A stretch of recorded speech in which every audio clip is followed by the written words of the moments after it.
bienvenue chez Moulin du Bon Sens. Du coup, encore une fois, où là, je continue à expérimenter avec l'histoire du seau à trappe. Là, nous avons donc l'aspirateur qui est en train d'aspirer, sur lequel j'ai carrément supprimé le filtre et je fais aller directement dehors de la meunerie le tuyau d'évacuation de l'aspirateur avec les poussières les plus fines. Poussière plus fine qu'il y a très peu parce que le double cyclone ici, on aura évacué et séparé une grosse partie. Ça part, l'aspiration part sur le tuyau. Ici, il monte en haut et qui arrive dans le seau à trappe qui crée la dépression du seau à trappe. Le seau à trappe, après l'autre tuyau repart ici et qui redescend et qui vient ici à la perche aspirante. La perche aspirante qui est comme ça avec un limiteur réglable pour pouvoir ne pas trop aspirer de grains à la fois, mais suffisamment pour pas que ça puisse colmater et bourrer dans le tuyau. Il faut que le débit soit juste bien réglé, comme ça il n'y a pas de bourrage. Donc l'aspirateur lui aspire pendant 1 minute, remplit le seau à trappe ici il y a le bouton de marche arrêt, le branchement des 2 sondes de remplissage qu'on peut utiliser ou pas. Là on a un truc, j'appelle ça le shunt, pour si on ne veut pas utiliser une des 2 sondes ou aucune des sondes.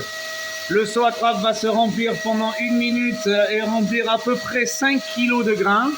Et puis donc on va voir là très bientôt, là ça y est, il va s'ouvrir et là, une fois que la dépression s'arrête, le grain tombe et il tombe dans la trémie. Et ici, du coup, je l'ai qui fonctionne directement en circuit fermé pour faire mes essais. Et voilà, donc là, ça fait plusieurs heures que ça tourne, sans bourrer, sans encombre ni rien. Ça a l'air de marcher super bien. Et là, du coup, sur le seau à trappe, on a la prise sur laquelle on peut brancher l'aspirateur. Qui est branché sur la minuterie à l'intérieur du boîtier avec ce bouton ici de marche ou d'arrêt qu'on peut éteindre ou allumer directement. Vous voyez là, ça l'a éteint, donc le grain qui est dedans. Quand je le remets en marche, l'aspirateur se remet en marche. Ensuite, nous avons 2 câbles qui sortent ici, qui vont descendre là derrière et qui vont se brancher là. Donc le premier câble ici se branche au moulin, à la prise auxiliaire du moulin qui s'arrête automatiquement quand le moulin s'arrête. Donc ça c'est pour la commande du boîtier pour qu'il soit fonctionné avec le moulin. Et la deuxième prise va sur le secteur directement et celle-là elle alimente en direct l'alimentation de l'aspirateur pour que l'aspirateur ne tire pas en direct sur le boîtier ici qui est déjà avec la puissance nécessaire donc au moulin. Donc je ne veux pas tirer trop de puissance sur le tableau du moulin, donc j'ai fait en sorte que ça tire directement ici sur la prise secteur.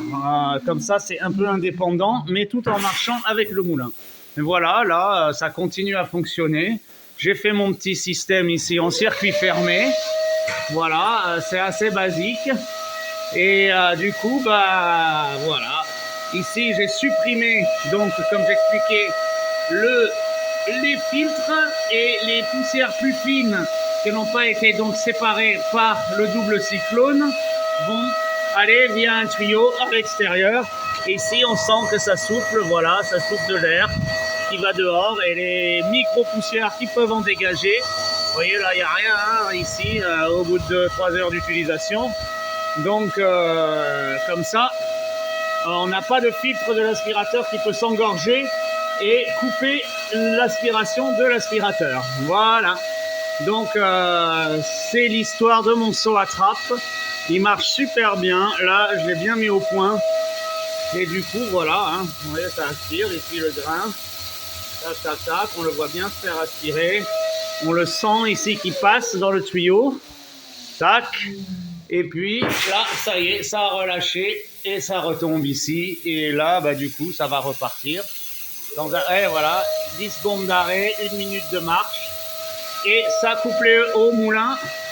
Alors, évidemment, si j'avais si je ne laissais pas ouvert la trappe ici de vidange de la trémie, ça se remplirait et ça viendrait à cette sonde qui est là, qui est réglable en hauteur avec une bague coulissante.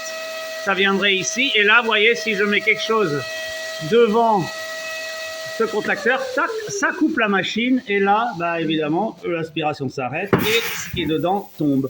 Et dès que je vais... Donc ça, c'est quand le blé vient devant au fond de la trémie ici. Dès que je relâche et qu'il n'y a plus rien devant, poc, voilà, ça s'est remis en route. Donc ici, nous avons cette pièce qui est dans la trémie. Et si j'avais fermé la trémie, et ben le blé il monterait jusqu'au niveau du contacteur et ça couperait l'aspirateur directement. Donc une fois que la trémie elle est pleine, l'aspirateur se coupe.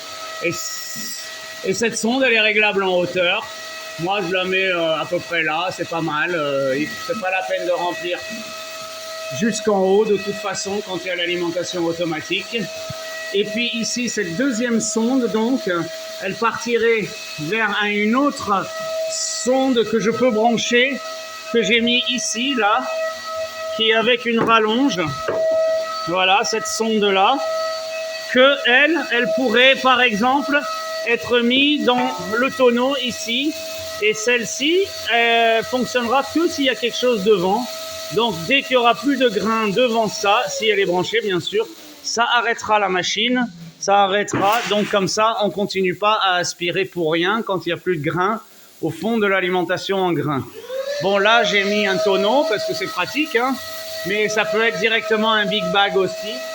Et du coup, un big bag monté ou un palox par exemple, un big bag sur une palette ou qu'on a acheminé avec un tracteur, qu'on peut poser ici à côté du moulin ou peut-être dans une pièce juste à côté ou juste dehors avec le tuyau de l'aspirateur avec la perche qui passerait à travers le mur pour éviter d'avoir à rentrer le big bag de bloc grain ou le palox de grain directement à l'intérieur de la meunerie.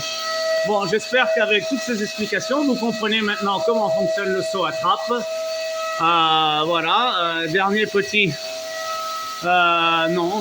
détail, peut-être j'y viendrai plus tard, c'était que, en fait, en haut, le seau à trappe lui-même, il est tout simplement fermé par deux petits taquets comme ça de chaque côté. Et ces deux petits taquets sont facilement enlevables pour pouvoir accéder à l'intérieur du seau à trappe pour éventuellement le nettoyer de temps en temps, éviter qu'il y ait de la vermine qui s'y installe. Voilà. Donc ceci était le seau à trappe des Moulins du Bon Sens, l'explication. J'ai mis ça en vente pour à peu près 1 200 € TTC. Enfin, hors taxe, puisque je facture pas de TVA, mais voilà.